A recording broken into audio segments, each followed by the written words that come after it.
5 secrets to the best oral sex. Oral sex is an excellent barometer for how much you truly adore your partner.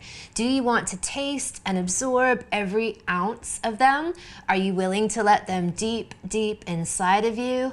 Are you in love with the very essence and core of who they are? How much you enjoy oral sex will tell you the answer to these questions.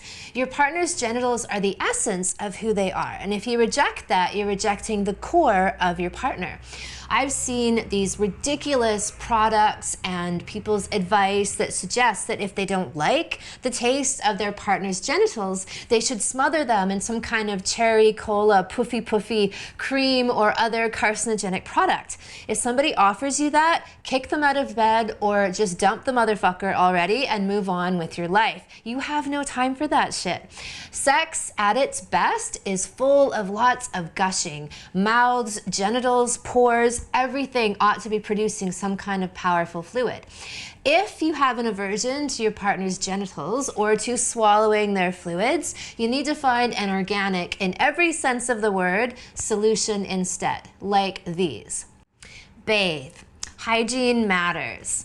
Well, it sort of does, but on the other hand, a minimum standard of hygiene is important, but there's something primally arousing about the actual scent of the person that hasn't been washed away with soap or lotions or powders. I'm actually less physically attracted to my partner when he's freshly bathed. I like him when he's been marinating in his own sweat and juice, especially if these are the products of him exerting himself during the day. His hard work, his exercise, his desire for me, when all of these things show up in his smell, I love it. So I always tell my partners not to wash after going to the gym because I personally love it when my man is radiating his own smell. It's intoxicating to me. I like it when they're sweaty and they're unwashed and full of vigor. A la Napoleon. You may have heard the famous story where Napoleon writes to his lover Josephine from the battlefield, "Am returning in 3 days, don't wash." The caveat would be, so long as someone is healthy and eats reasonably well and exercises regularly, I'd say that they're going to smell and taste good. I promise you that. If they don't smell or taste good, I'd say there's another reason for it, and that's where the idea of the barometer comes in. When I'm truly into somebody, I want every ounce of them inside of me. All of their fluids, even their moods, good and bad, smell and taste delicious to me. So you either take in their taste and their smell and let it all penetrate you, or you resist it in some way. So the question is, how much of your lover do you actually take in? Emotionally, mentally, fluid speaking? And if there's a block someplace or a wall between you, it will show up in bed as some kind of aversion. So the solution is communication, communication, communication. I talk a lot about this concept of clearing blocks, and this means to speak the unspoken that lies in the ethers between you. Whatever's hanging there has to be expressed, or it will show up as some kind of debris or blockage in your bed. And this will sap your desire and make you think that you have no libido. It's not, or make you feel like you don't want to touch, or be touched, or taste and be tasted. Your body is simply reflecting your emotional protection, and it won't warm up until you get off your chest whatever it is that you need to say. So get speaking. You know how after you have one of those deep space clearing conversations that you can't keep your hands off each other, well, that's what leads you into these magical places, is this kind of transparency and depth and penetration.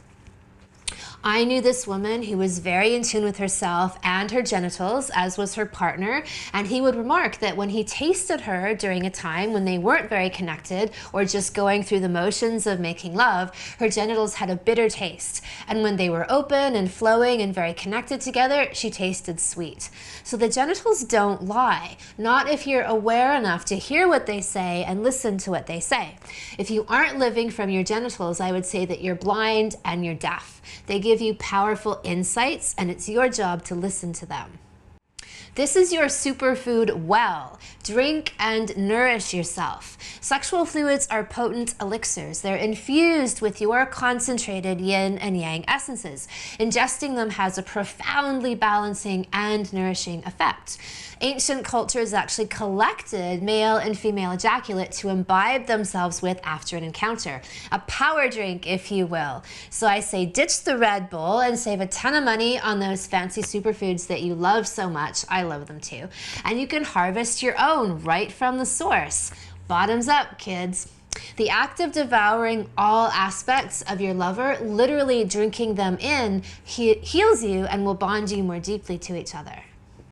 There's an element of submissiveness to performing oral sex. Enjoy this. Let your partner's genitals truly fuck you and penetrate you. We usually think of the oral sex, the giver being the one who is, performing. And instead, I want you to think about this the opposite way, that your genitals are the fuckers of the face. One of my favorite exchanges in Charles Bukowski's writing, the famous alcoholic, brilliant poet, American poet, one of these exchanges best exemplifies this idea. I want to fuck you, she said. It's your face. What about my face? It's magnificent. I want to destroy your face with my cunt. It might be the other way around. Don't bet on it. You're right. Cunts are indestructible. And this is from Charles Bukowski's Women. Awesome, awesome quote. If you haven't already, explore this dynamic. As the recipient, be the fucker rather than the fuckee. Really get into the action and create an exchange. Let yourself see and be seen. As a lover, it's your duty to make your love feel seen, adored, and cherished. Since their genitals are the core of who they really are, show them how much you love this gorgeous, amazing part of them.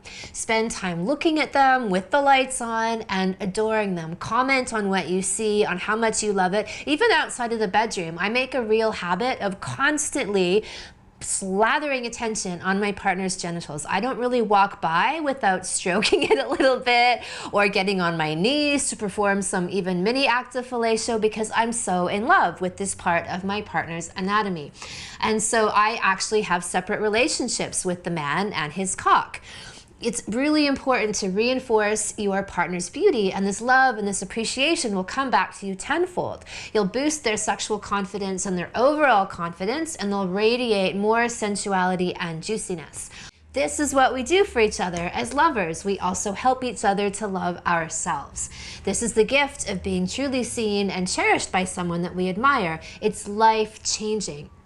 And you know what I always say, if sex isn't a deeply pleasurable, massively revitalizing, and transformative, life-changing experience for you, you're doing it wrong. And that's not a judgment, it's just to say that sex ought to be this extremely powerful, uplifting, positive, energizing experience every time. That's what to aim for. That's what gourmet sex is all about. So for more tips and techniques on how to build this part of your sexual repertoire, how to become more in tune with yourself, subscribe to my channel. For more oral sex tips and to learn how you too can be a well-fucked woman, check out my free video series and the online course coming soon.